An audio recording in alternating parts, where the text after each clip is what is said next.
A drone is an unmanned aerial vehicle. At the moment, we define drones as quadrocopters. It's flying objects, basically. The drone itself is a kind of sophisticated helicopter. Drones are like an expanded consciousness. It's almost like an extra eye that allow us to reach to places that otherwise we would never reach. It is something co-opted from the military and has a really dark side to it. It's an autonomous machine that kills people. On the other hand, there's Martha Stewart with her drone flying around. It's a drone with a camera. And you've seen that happen with the internet. When all of a sudden this technology, which began in the hands of the military, appeared on everyone's desk or in everyone's pocket. I mean, drones 10, 15 years ago were immensely expensive, complex objects, and now you can just buy them at a toy shop.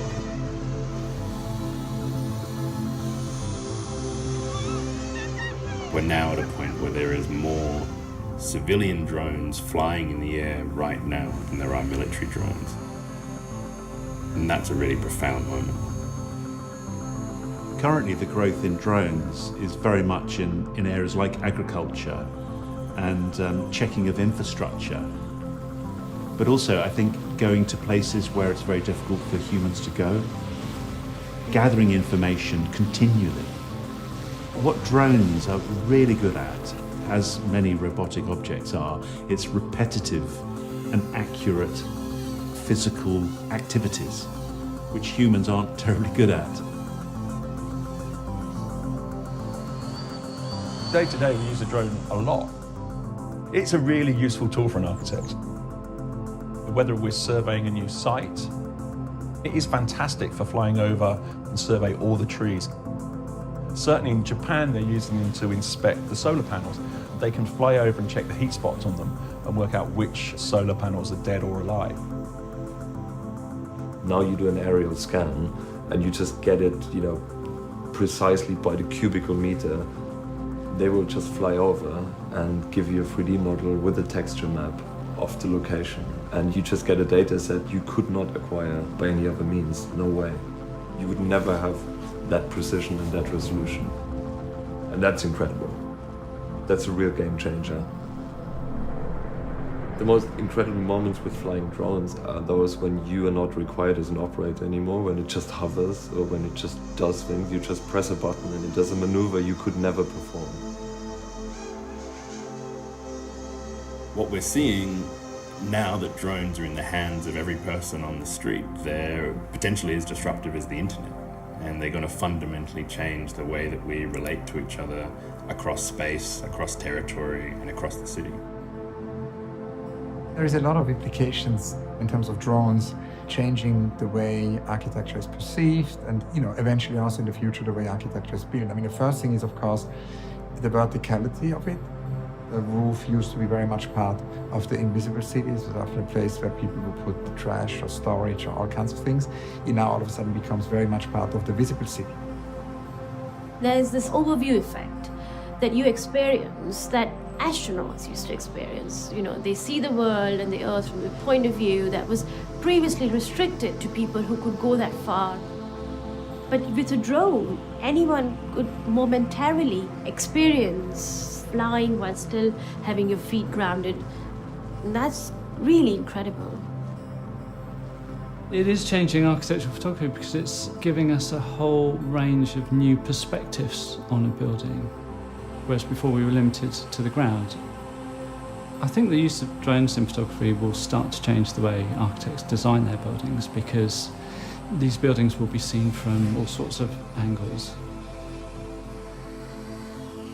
It's kind of fascinating. This year's Serpentine Pavilion by Francis Queré, of course, emphasizes a lot the roof because he built a canopy which serves as a funnel for water. So from inside the pavilion and from also outside, you just see the funnel, but you don't really see this extraordinary roof, this extraordinary platform, which of course, through the drone, becomes visible.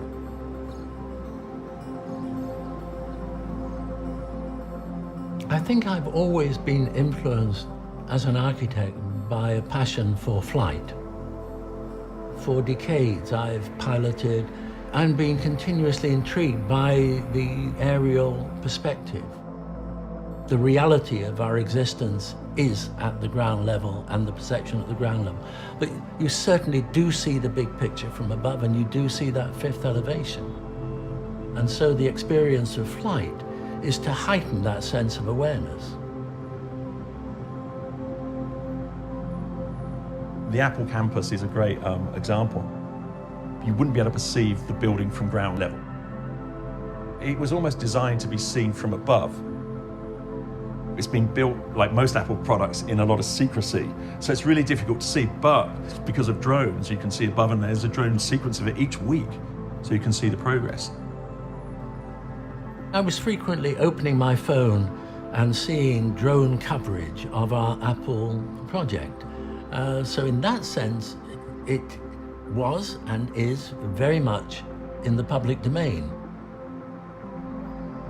Architects are using drones. Some of them are using them to actually build buildings. They're kind of weaving the buildings through drones. Others, like Carlo Ratti, use drones to paint facades, to basically do large-scale paintings, because all of a sudden a very big facade of a building, which used to be very complicated and needed scaffolding, becomes very easy. The drone becomes the brush. Drones in construction is something which is happening quickly. I mean, we've probably all seen the video of the drones making a bridge using fibers between two objects. The aerial construction research project investigated the potential of using flying robots to build tensile structures. Flying robots provide access to three-dimensional space in entirely new ways for architecture. Effectively, this allows us to access points in space we couldn't access before. We can assemble things differently. It doesn't matter anymore whether we necessarily build from the ground up. I believe that there will be a huge impact on the built environment once we actually start using these machines in construction. I think drones are essentially going to be an extension of public service infrastructure, in the same way that a garbage truck moves about the city providing a service to us, so too will the drone. They'll deliver our packages, they'll bring us fresh milk in the morning or freshly baked bread. We can imagine them being an extension of the network. Any service we can generate through the network, they can bring to us in physical form. We're working with a project in Tokyo already where the drone question is coming up. It's for a large warehouse. The actual location of the project has changed. The warehouse is coming closer to town. They're getting smaller because the drones can only take smaller packages, but it's going to be very, very quick. So all of these things are really changing the cityscape. Delivery drones are here right now. You can go online and look at them delivering objects all over the world. And I think the next step is going to be humans traveling in drones. The technology's there, and I think this is going to happen quite quickly. Dubai has relaxed some of the regulations in flying around the city, and they're saying that 2018, 2019, they may have autonomous taxis flying around. So I think it's happening. It's just in what form. I think you could well see the development of aerial highways. So if you have a motorway, the airspace above that would be a natural route in the same manner that the heli routes in London follow green spaces. We used to think of cities as being agglomerations built around large, permanent infrastructure networks, road networks, water, power. What the drone has the potential to do is totally rewrite that, because all of a sudden you're dealing with a nomadic form of infrastructure that can move and drift around the city. Up till now, cities have been very much developed on roads. And once we're released from that, it allows development in different ways. It's almost as fundamental as some of the first railways then that came to cities. If you think of here in London, Metroland, and the development of the early metro system, which allowed the city to expand. It was a linear development because of the infrastructure. And I think with flying or autonomous vehicles, there could be an equally big step change in cities, because we're not bound by linear infrastructure, because you can fly wherever. I was approached by an individual who had an idea that you could combine the technology of the drone with a building type to answer the needs of continents like Africa, which doesn't have the infrastructure which we take for granted of roads and railways. So how do you leapfrog that? And the idea is that you use the drone, it can move economically, quickly, and deliver urgent supplies. And that was the genesis of the drone port. In the future, you're going to be entering buildings in a completely different way. You're going to be entering probably from the roof, from a balcony. That formal approach to a building is really going to change. You know, the classic house with the front door or the car in front of it, or a flat. If you're beginning to access buildings from different levels, then of course it opens up complete new opportunities in city development. Parking for the drones would all be on the roof, recharging for all the drones potentially on a roof. When suddenly the ground plane is moved up into the air, there'll be different layers of transport happening. I think at the lowest level, it could be people flying at a couple of 100 meters. Above that, it may be the packages, and above that, you've got commercial aircraft. So suddenly you're going to get this layering in the sky. But they won't have to follow roads. They'll be able to go from point to point. They'll be able to sense one another. So instead of you seeing these sort of streams of ants in the air, I think it's going to be, you know, probably this cloud of wasps all over the place. We just developed a film called In the Robot Skies, which is the first fiction film shot entirely through autonomous pre-programmed drone technologies. And what we're trying to do there is explore a world where drones have become as ubiquitous as pigeons. They surveil a London council estate, and they monitor wayward youth who have been caught swearing at police or drinking in public and have been confined to their tower blocks, and the drones watch over them, the equivalent of an ankle bracelet. I think we should question whether we want drones to be part of the civilian space of our cities. The fact that it's available as a technology doesn't mean that we want it to be part of our lives. Our idea about the public space has already changed. We are already used to the idea that some sort of machine or gaze is looking at us. Drones probably will be a step further. In our studio at Superflux, we wanted to explore the cultural, political, and social consequences of living with civilian drones. We created a speculative film called Drone Avery to understand what it might be like to live in a city with drones flying over our heads. We were interested in aspects of autonomy and artificial intelligence that these machines might have.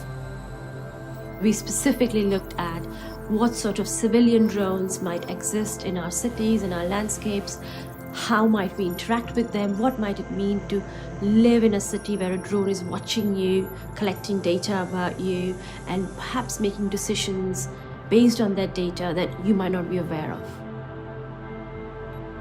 As drones become more and more frequent in the airspace above people's houses and buildings, I think there will be an issue of ownership of that space. You wouldn't want drones constantly buzzing around your windows. That does raise whole issues of privacy, which is, one thing with viewing an Apple building from the air, which you can do from high up in an aircraft, which I've seen frequently, or whether it's low down with a drone. But on the other hand, if this is your private apartment and there's a drone the other side of that pane of glass, and you have to draw the curtains, then that does raise a whole series of other issues. So like any emerging technology, it raises other social issues. What now is a very attractive space in the top floor of a high-rise with wonderful views suddenly become the perfect scene for drone surveillance. So questions about privacy and security are being redefined because of the drones, and that affects the way in which we think about buildings as architects and designers. There is already drones in cities, the police are using them. And there is drones used by protesters. Before, the power was in the hands of the police, but now a crowd can launch a bunch of drones in the air and they can document police violence, or they can make people accountable. It's surprising how little has happened with commercially available drones that you buy on Amazon, because there is stuff that can carry considerable payloads, and there's been a lot of near misses at airports, but also like just dropping things into a crowd. It's a real option.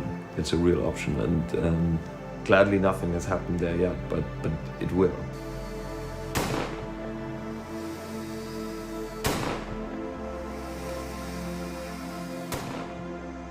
In Syria, there's reports of handmade drones. So some of the rebel groups, they build their own surveillance drones and fly them. And ISIS do the same. So apparently ISIS had a sort of drone lab. And all of that is obviously scary. The reason why we're having this conversation now, why everyone's talking about the drone now, is because it's now got to the point where that technology has become democratized, because they're now in the hands of everybody. And then you start to see them being used for ways in which they weren't intended. It's an urgent moment to be thinking about what their possibilities are.